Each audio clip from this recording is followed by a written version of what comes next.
কিয়ামতের 3 দিন আগে সূর্য আর পূর্ব দিক থেকে উঠবে না, পশ্চিম দিক থেকে সূর্য ওঠা শুরু করে দিবে। সূর্য যেদিন পূর্ব দিক থেকে না উঠে পশ্চিম দিক থেকে উঠবে, তখন আর তওবা কবুল হবে না। তখন যতই তওবা করেন কবুল হবে না। সূর্য যেদিন পশ্চিম দিক থেকে উঠবে, কোরআন খুলে দেখবেন কোরআনগুলো ব্ল্যাঙ্ক পেজেস, সাদা পেজ হয়ে গেছে। কোরআনে কোনো আয়াত নাই।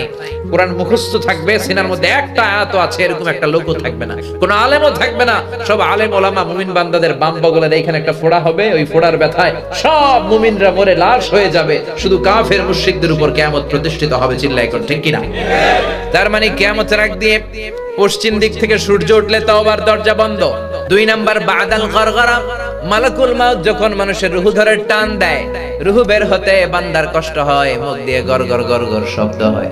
ওই গরগরানি শব্দের পরে মানে মালাকুল মাউতকে দেখে ফেলার পরে তওবা করলে কবুল হবে না। এর আগ পর্যন্ত তওবার মতো তওবা করলে সব গুনাহ মাফ করে দিবে কে?